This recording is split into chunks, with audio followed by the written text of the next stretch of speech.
teman-teman, kembali lagi dengan saya Afdil di channel YouTube Afdillah Cudil, dan saya juga berada di channel YouTube Kayu Lunak bersama Abe. Yes, halo Bro Abe. Halo Bang. Sip. Jadi kawan-kawan, hari ini saya saya kembali ke Manokwari tapi melalui dunia maya. Begitu sudah.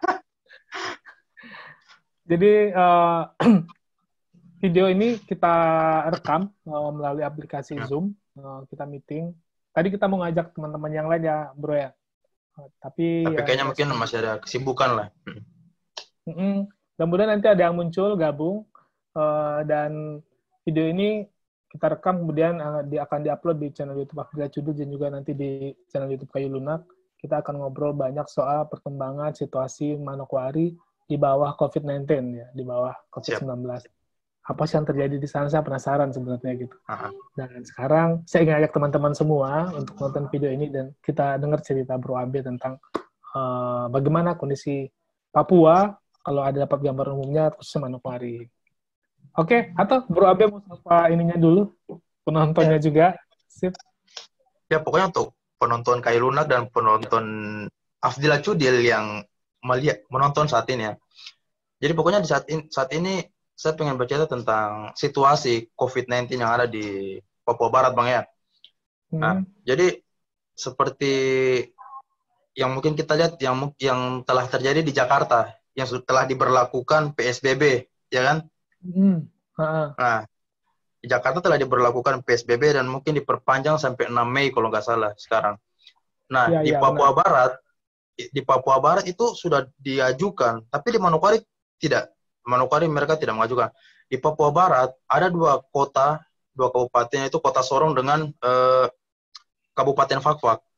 Mereka sudah mengajukan ke Menteri Kesehatan di Menkes, tapi ditolak, gitu Bang. Entah kenapa. Di Sorong dan Fakfak tingkat penyebaran tinggi kah atau bagaimana sekarang? Untuk Kota Sorong penyebarannya untuk saat beberapa hari ini sempat meningkat, katanya meningkat 2 atau 3 orang dalam minggu ini, Bang. Kalau Kabupaten Fakfak aman. Tapi minta PSBB ya? Tapi kata mereka ya, yang saya dengar kata mereka, saking mereka itu menjaga-jaga tanpa disetujui oleh Menteri Kesehatan, tapi dari Bupati berlakukan untuk PSBB di Kota Fakfak, di Kabupaten Fakfak, Bang. Gitu. Ya. Sebenarnya itu ya kuncinya. Kalau menurut aku sih, kalaupun tidak PSBB, tapi kalau masyarakat sadar, kemudian pemerintah daerah juga, kan kita punya power lah di lokal ya, untuk bisa mengatur masyarakat, nggak perlu harus PSBB juga gitu. Kalau memang ada upaya-upaya konkret. Nah, aku mau ke Manokwari nih, Bro Abis. Kan ibu kota provinsi nih. Ini aku mau mention ini dulu. Hari ini pemakaman Bapak Pace Demas ya. Kita berduka. Hari ini tanggal 23 bulan April 2020 beliau dimakamkan. Ya, jadi buat teman-teman yang nonton, 2 hari yang lalu Bupati Manokwari Bapak Demas Paulus Mandacan meninggalkan kita semua. Saya sedih juga karena dengan beliau cukup sering ketemu, komunikasi karena pekerjaan ya. Tapi serangan jantung, waduh. Saya hampir nangis juga, kok kaget gitu kan. Beliau orang baik, banyak bantu dulu waktu bekerja di Manokwari. Tapi begitu sudah. Tuhan tahu yang terbaik buat beliau dan hari ini dimakamkan. Dan buat teman-teman Manokwari, saya memang di Jakarta tapi tetap hati di Manokwari dan berduka dengan kejadian ini. Itu sudah. Oke, kembali ke COVID. Ajal, kita tidak ada yang tahu ajal, Bang. Iya, itu sudah. Kalau di Manokwari sendiri kan memang tidak diberlakukan PSBB, tapi jumlah yang terpapar berapa orang sekarang, Bro, update-nya itu? Di Manokwari yang terpapar 2 orang. Jadi dengan ada 1 orang di Bintuni, dan sebelumnya juga orang itu sebelum ke Bintuni dia dari Manokwari. Dia berada di Manokwari, gitu. Oke. Dan mereka tuh ternyata tuh Bang itu tuh dengan istilahnya dari komunitas yang sama begitu, dengan orang apa namanya komunitas yang sama dari asal yang sama dengan tujuan yang sama gitu. Oh, itu apa namanya riwayatnya pulang dari luar kah atau Riwayatnya itu mereka mengikuti kegiatan yang ada di Makassar ya kan, oh kegiatan yang ada di Makassar katanya di Kabupaten Goa. Nah setelah mengikuti kegiatan itu ya mungkin kita tidak menyalahkan mereka, tapi mungkin kondisi di Makassar pada saat itu memang lagi bagaimana ya gitu kan Bang? Ya, aku ingat ada salah satu event keagamaan ya di Makassar yang waktu itu Ya betul. dibuat. Dan Jadi kabarnya banyak tuh mereka yang dari sana. balik dari Makassar menggunakan kapal ke Manokwari. Oh. Gitu. Ada 14 orang. Nah, itu satu kapal itu jadi ODP itu kan. satu kapal jadi ODP, kita tidak tahu yang mana orang-orangnya, tapi ya kita berusaha yang terbaik lah. Aman-aman. Kalau situasi kota sekarang gimana, bro? Situasi Manokwari kan kita tahu. Situasi kota saat ini, jadi 2 orang itu yang tadi saya cerita Bang, 2 orang yang ada yang telah positif di Manokwari itu mereka rawat di rumah sakit provinsi. Dan kemarin sore tanggal 22 itu sempat terjadi pemalangan sedikit, ada sedikit demo oleh masyarakat di daerah Sanggeng. Nah, itu mereka memalang karena mereka dengar isu bahwa dari pemerintah, dari dinas kesehatan atau mungkin dari pemerintah kabupaten, mereka ingin mengeluarkan orang yang dari rumah sakit itu karena katanya mereka tuh sudah sembuh begitu katanya. Nah, itu yang menjadi ini. Tapi itu hanya isu ternyata. Itu yang bikin masyarakat itu takut, panik, dan itulah yang terjadi, simpang siur yang terjadi sehingga bikin masyarakat itu panik, palang jalan. Tapi alhamdulillah sudah teratasi saat itu juga. Iya. Tapi tadi hari ini aku lihat di media online masih ada yang palang jalan juga di daerah masih Bang, ya? beberapa. Masih ada beberapa. Sip. Jadi memang palang memalang ini tantangan buat kita. Nah, selain di Manokwari Bang, masih di Papua Barat, ada satu hal yang mungkin bagi saya juga ini mungkin rasa kemanusiaan gitu Bang ya. Yang masih berkaitan dengan COVID-19. Jadi di Kota Sorong itu lapas Kota Sorong. Nah, kita tahu bahwa beberapa lapas di Indonesia ini banyak yang memberikan remisi kepada para napinya sehingga bisa keluar, ya kan? Nah, itu di Kota Sorong, mungkin ada lapas di Kota Sorong, mungkin mereka cemburu karena mungkin mereka dalam situ ada yang pengen keluar tapi tidak dapat remisi, atau mungkin semuanya tidak dapat remisi di lapas itu, sehingga mereka tuh bakar lapas gitu Bang. Aku sempat baca soal itu. Karena mereka pengen keluar karena mereka juga takut gitu dalam. Mereka takut kalau selain mereka cemburu sosial gitu kan. Mereka juga takut ketika mereka harus terkena hal ini di dalam lapas gitu. Jadi banyak kejadian memang di tanah Papua terkait dengan COVID ini ya. Iya. Nah, itu kalau di Papua di provinsi Papua itu lebih tinggi lagi kalau nggak salah, itu cukup tinggi ya di Papua. Di Papua lebih tinggi Bang. Itu di Papua yang terakhir saya lihat itu kurang lebih sekitar berapa ya? Kayaknya udah 50-60 lebih kalau nggak salah Bang. Terus social distancing-nya jalan nggak di Manokwari? Nah, itu kalau di Manokwari ya, saya kalau secara pribadi Bang, kayaknya kurang sekali Bang. Maksudnya tidak, gini, masih normal gitu maksudnya? Iya, masih normal seperti hari-hari biasa gitu. Jadi menurut saya tidak tahu mungkin dari pemerintah atau mungkin dari polisi dan tentara yang mungkin sudah berjuang melakukan pembatasan semua ini ya kan, social distancing, tapi mungkin masyarakat yang kurang memahami atau kurang mengerti untuk menjalankan hal ini Bang, gitu. Kalau kantor-kantor tutup nggak, Be? Kantor, bank, pelayanan publik, segala macam. Kalau untuk kantor-kantor kayaknya sama, enggak sama. Kalau kalau kantor-kantor di Papua Barat, khususnya di Manokwari, enggak semua sih Bang. Tapi mereka enggak semua tutup, tapi mereka tetap menjaga batasan orang untuk ke kantor gitu. Jadi tidak semua, ada yang pakai shift-shiftan begitu.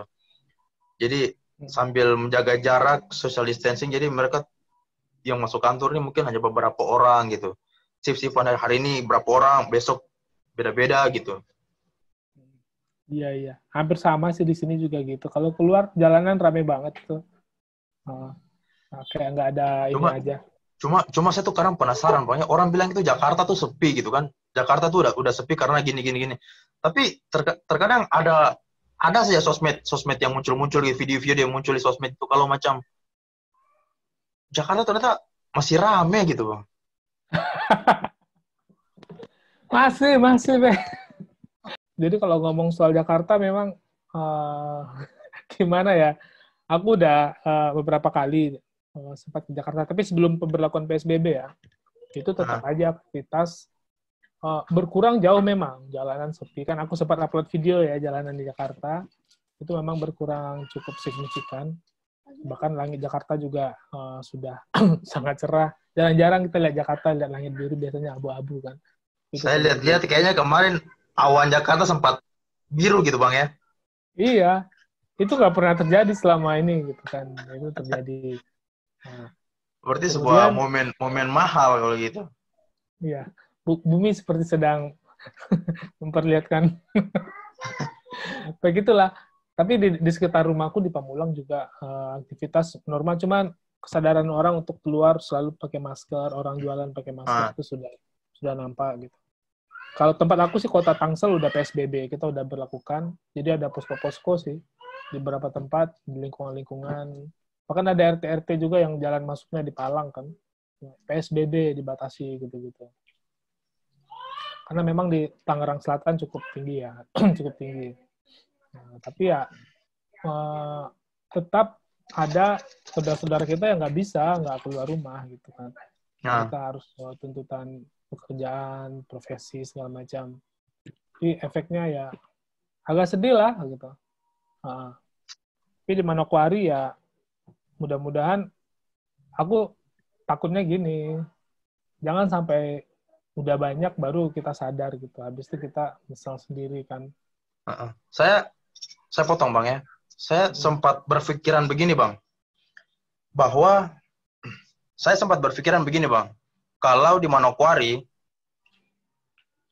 bukan di Manokwari saja, ya mungkin di Papua Barat Bang. Kita ini saat ini jumlahnya itu masih sedikit begitu. Jumlah yang positif itu masih sedikit. Bukannya saya minta-minta ya, tapi seandainya ketika mungkin kita masyarakat bisa sadar untuk pergi periksa, ya kan? Atau mungkin masyarakat atau mungkin pemerintah bisa membantu untuk kita bisa rapid test atau periksa segala macam. Saya yakin Bang, ini bisa lebih dari 10 orang yang positif. Ya kan? Iya. Entah itu mungkin yang terpapar karena apa dengan gejala atau mungkin karena orang tanpa gejala, itu pasti kita bisa melihat bahwa oh iya ternyata yang tanpa gejala ternyata banyak di daerah ini. Tanpa memunculkan mereka batuk, demam, bersin atau apa segala macam. Ternyata di sini banyak gitu.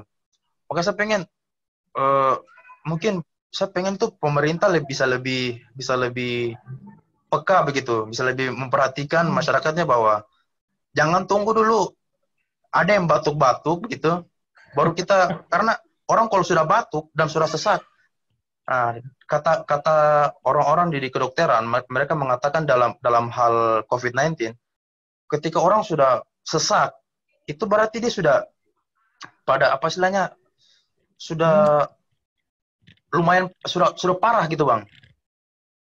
Iya. Makanya saya pengen dari dini gini kan, sebelum ada yang terinfeksi ini, yang positif semakin tinggi, saya pengen masyarakat saya pengen pemerintah bisa lebih peka begitu, Iya. Jadi Menurut abang gimana? ya, kalau kalau upaya pemerintah yang kelihatan sekarang di sana gimana? Bukan kalau penutupan akses kayak apa namanya? Bandara, pelabuhan, itu masih dibuka, Kalau kapal masih kalau masuk. pelabuhan sudah tutup bang. Untuk PL nih untuk umum sudah ditutup.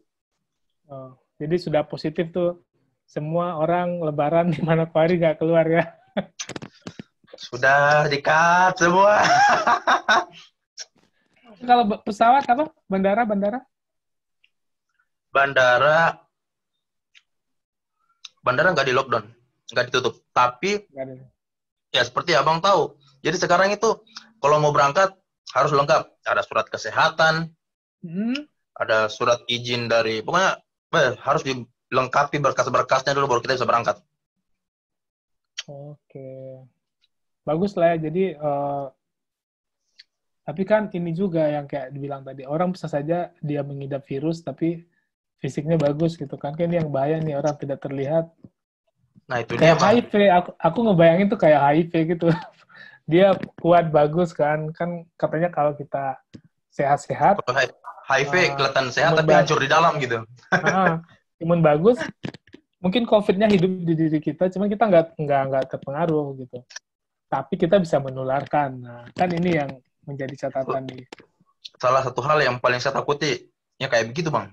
Asli. Iya, kita lihat ketemu teman, dia baik-baik aja gitu. Tapi kan kita nggak tahu dia kontak dengan siapa-siapa kan. Hah, begitu. Tapi aku mau nanya, Bebe. Gimana? Pasar, terus swalayan kayak Hadi, Orchid, Omega. Itu masih buka nggak tuh? Kalau pasar saya nggak tahu ya. Kalau pasar buka, cuma untuk masalah ada penanganan COVID-19 saya nggak ngerti. Tapi kalau untuk supermarket seperti Hadi dan Orchid itu sekarang cukup ketat bang. Jadi sebelum masuk, sebelum kita dites itu cuci tangan dulu sebelum masuk. Disuruh cuci tangan. Sudah itu dites suhu tubuh ya kan? Dites suhu tubuh. Masuk lagi, disemprot lagi bang. Desinfektan disemprot lagi. Jadi sekarang sudah cukup ketat. Nah, ada sesuatu hal yang menurut saya cukup menarik sih bang. Apa itu? Di Papua Barat ini mungkin untuk masalah harga-harga yang naik itu sudah hal biasa ya bang ya. Nah, ya ini kita sebut merek aja ya kan, supaya saya pengen orang nonton. Contohnya mungkin obat vitamin ya seperti Enervonse. 3 minggu lalu, entah 2 minggu lalu apa 3 minggu lalu, itu tuh harganya 7.000 bang. Satu papan tuh isi 4. Oke. Kemarin saya baru beli, harganya 16.500 satu papan. 100% ya naiknya.